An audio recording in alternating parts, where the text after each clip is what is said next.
Dear student, वही वृत्ताकार loop के अक्ष पर चुंबकीय क्षेत्र हेतु व्यंजक हम लोग ज्ञात करेंगे। माना कि ए त्रिज्या का एक वृत्तीय लूप है जिसमें I धारा तीर की दिशा में प्रवाहित हो रही है। लूप के अक्ष पर उसके केंद्र O से x दूरी पर एक बिंदु है जिस पर चुंबकीय क्षेत्र की तीव्रता ज्ञात करनी है।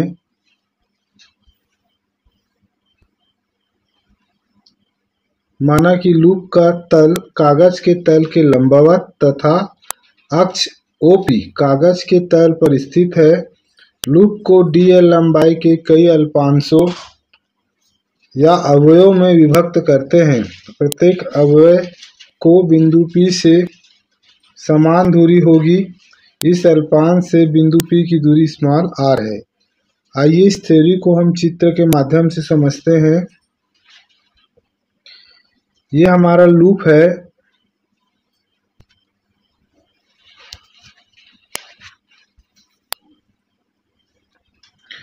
देखिए, ये एक धारावाही वृत्ताकार लूप है जिसका केंद्र O है और O से x दूरी पर कोई बिंदु P है जहां पर हमें चुंबकीय क्षेत्र की तीव्रता ज्ञात करनी है। अब हम इस लूप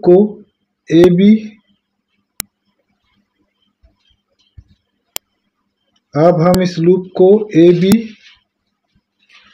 और A' B' अल्पांशों में विभक्त कर रहे हैं और इसका जो पॉइंट है C पॉइंट है और नीचे वाला पॉइंट जो है B पॉइंट है और इस लूप का केंद्र O है। O से इस सतह पर खींची गई जो रेखा A त्रिज्या है और यहाँ पर लूप पर I धारा प्रवाहित हो रही है जो कागज तल के लंबवत है। अब इस अल्पांश AB को मिलाने वाली रेखा जो है R है जो बिंदु P को मिलाती है। उसी तरह A' B' को बिंदु P से मिला देते हैं। तो इनका बीच बना कोण क्या है? फाई है, ऊपर भी और नीचे भी। आइए थोड़ा सा इसको अध्ययन करते हैं। फिर ये जो dB cos phi dB sin phi आप देख रहे हैं, R देख रहे हैं, ये आपको समझ आएगा। तो सबसे पहले जो अल्पांश AB जैसा चित्र पर देख रहे हैं, अल्पांश AB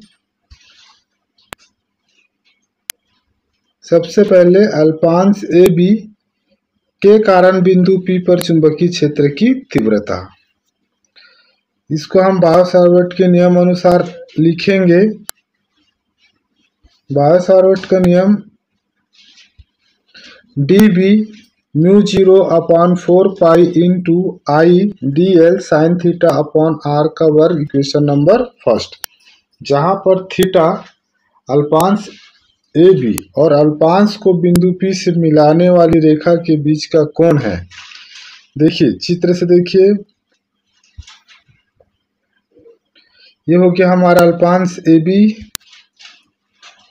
ये हो गया अल्पांश AB और ये हो गया बिंदु P। इन दोनों रेखाओं के बीच, मिलाने रेखा के बीच का कोण, ये कोण यहाँ पर बनेगा। ये जो कोण है थीटा है। यहाँ पर देखिए चित्र से स्पष्ट है कि थीटा बराबर कितने डिग्री का कोण बन रहा है? 90 डिग्री का कोण बन रहा है। इसलिए साइन थीटा इक्वल साइन 90 और साइन 90 का मान होता है 1।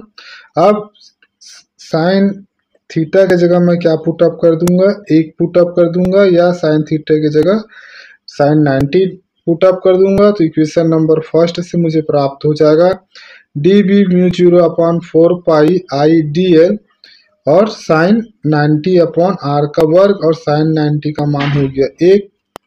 तब मुझे प्राप्त होगा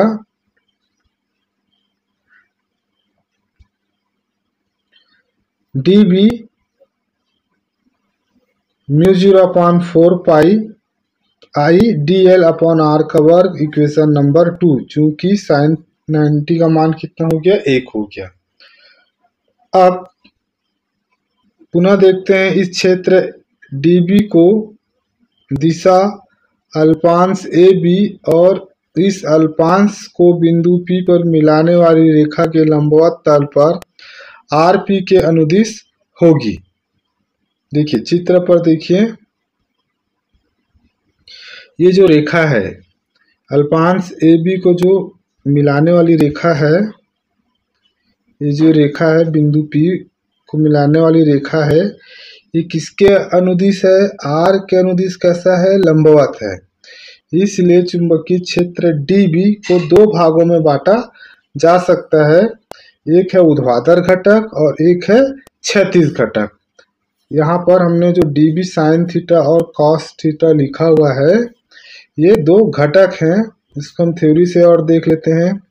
माना कि कोण सी पी ओ फाई है, तब डीबी को दो घटकों में वियोजित किया जा सकता है। पहला है डीबी साइन फाई अक्ष ओपी के अनुदिश और डीबी कॉस फाई अक्ष ओबी के लंबवत पीएन दिशा में। देखिए चित्र से, यहाँ पर देखिए आप, ये जो रेखा है AB को बिंदु P से मिलाने वाली रेखा है।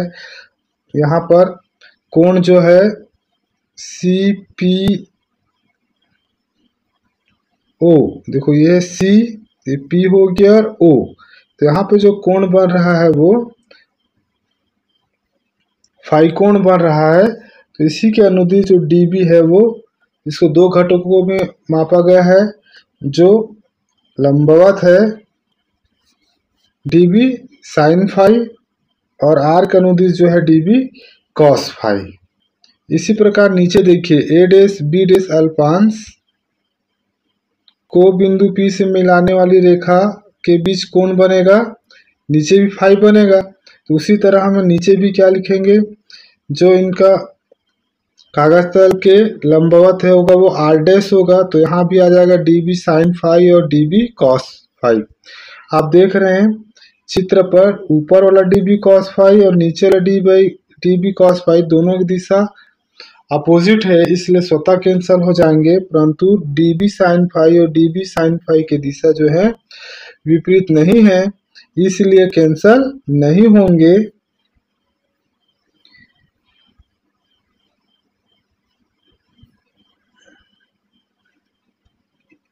इस सारे चीजों को मैंने थ्योरी के रूप में लिखा है। यदि लूप को ठीक नीचे पर व्यासामुखी उतनी ही लंबाई dl का एक दूसरा अल्पांश A डैश B डैश ले लें, तो इस अल्पांश के कारण बिंदु P पर चुंबकीय क्षेत्र की तीव्रता भी कितनी होगी? इक्वेशन नंबर 2 के समान dB म्यू 0/4 पाई इंटू आई dl r का वर्ग होगी। किंतु अब इसकी दिशा कैसी होगी? PR डैश के अनुदिश होगी। तो dB को पुनः दो घटकों में वियोजित किया जा सकता है। पहला जो घटक है वो है dB साइन फाई जो है OP अक्ष के अनुदिश है। दूसरा जो है DB कॉस फाई जो OP के लंबवत PN डैश दिशा में है। चूंकि PN और PN डैश एक दूसरे के विपरीत हैं, जैसा मैं थ्योरी में कुछ चित्र में आपको बताया, चूंकि PN और PN डैश एक दूसरे के विपरीत हैं, अक्ष OP के लंबवत घटक एक दूसरे को निरस्त कर देते हैं। स्पष्ट है कि वृत्तीय लूप के सभी अल्पांशों के कारण जो घटक अक्ष OP के लंबवत होंगे एक दूसरे को निरस्त कर देंगे। देखिए चित्र पर देखते हैं हम लोग इसको, और यहाँ पर आप देख रहे हैं चित्र पर बिंदु P है। बिंदु P जो है दिशा है, ऊपर वाला n है, मैंने n डैश लिख दिया है, तो ये n दिशा है और यह नीचे वाला n डैश दिशा है।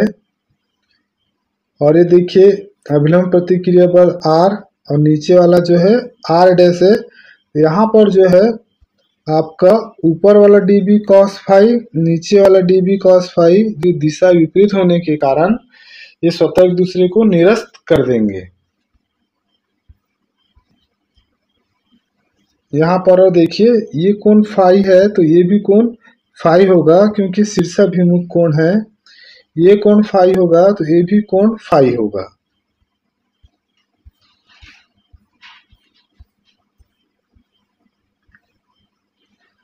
अब आगे चलते हैं हम इस थ्योरी में। किंतु अक्ष OP के अनुदिश सभी घटक आपस में जुड़ जाएंगे। यहाँ पर कौन से घटक जुड़ जाएंगे? जो आपका DB sin 5 है, ये घटक आपस में कैसे हो जाएंगे? जुड़ जाएंगे। अतः वित्तीय लूप के कारण बिंदु P के अक्ष के अनुदिश चुंबकीय क्षेत्र की तीव्रता, जैसा कि मैंने चित्र पर बताया कि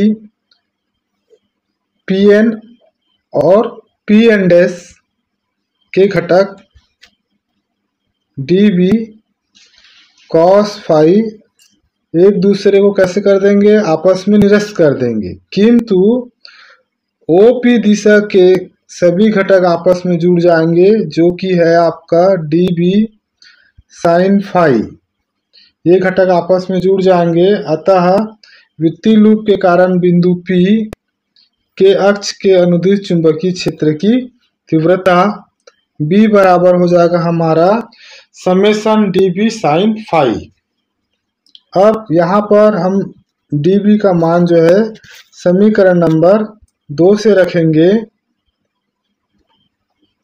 तब हमारा आएगा B बराबर समेशन μ0 अपॉन 4 पाई IDL बटा R का वर्ग साइन फाई, इक्वेशन नंबर 3।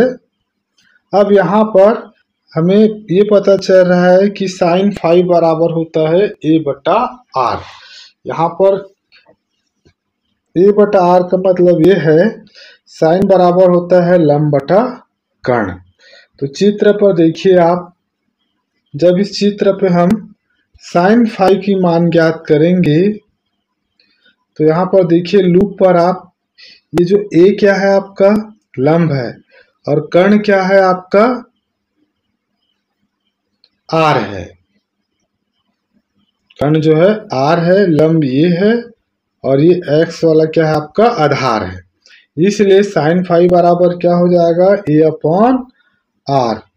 अब साइन फाई के मान की जगह हम A बटा R रखेंगे। समीकरण 3 में मान रखने पर आप देख रहे हैं DB बराबर summation μ0 upon 4 pi into IDL upon R का वर्ग A बटा R।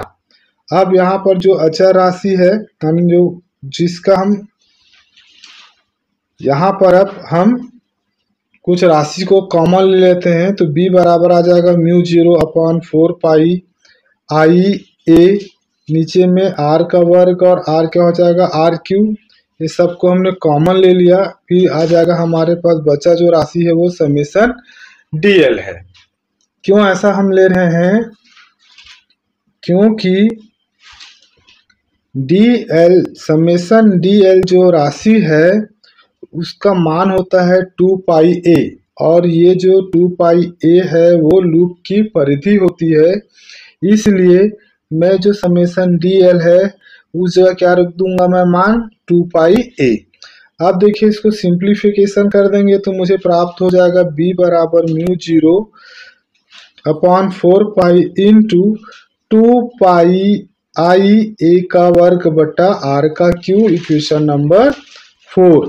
यहाँ पर आपको काटना नहीं है पाई पाई, 2 1 जा 1, 2 2 जा 4, ऐसा काटेंगे नहीं। काटेंगे तो थोड़ा आंसर अलग आएगा। अब इक्वेशन नंबर 4 हमें प्राप्त हो गया है। अब हम चलते हैं कोण COP में। तो चित्र से देखिए आप कोण COP कहाँ पर है? ये हो गया C, ये हो गया O और ये हो गया P। कोण COP में तो COP क्या बना रहा है? एक समकोण त्रिभुज बना रही है। अब इस समकोण त्रिभुज में मैं पाइथागोरस प्रमेय लगाऊंगा। तो पाइथागोरस प्रमेय बोलती है कर्ण का वर्ग मतलब R का वर्ग बराबर लंब का वर्ग मतलब a का वर्ग, धन आधार का वर्ग मतलब x का वर्ग। तो आप चित्र पे देखिए, r है कर्ण,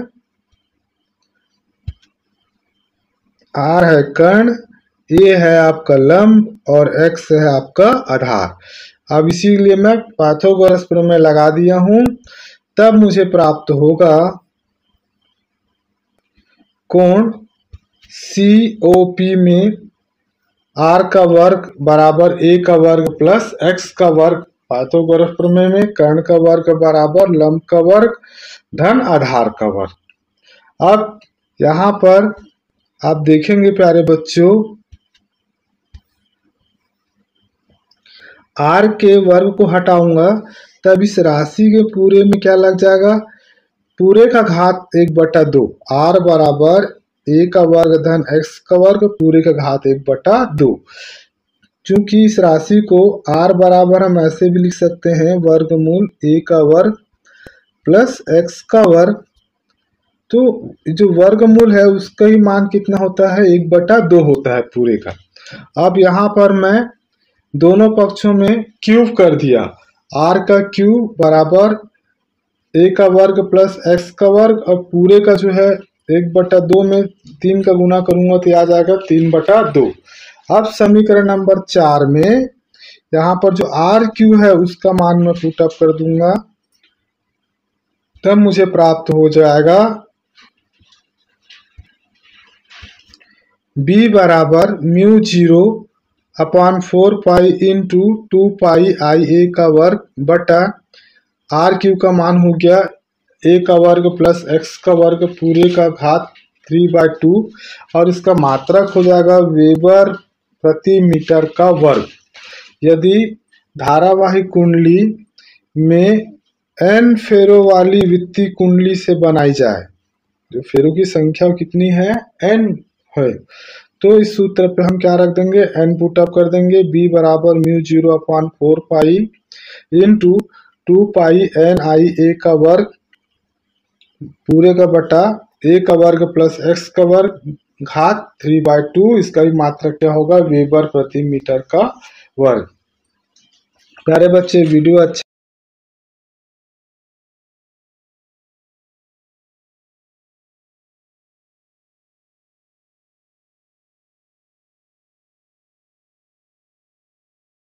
लगे तो लाइक शेयर सब्सक्राइब और कमेंट्स जरूर करें। धन्यवाद।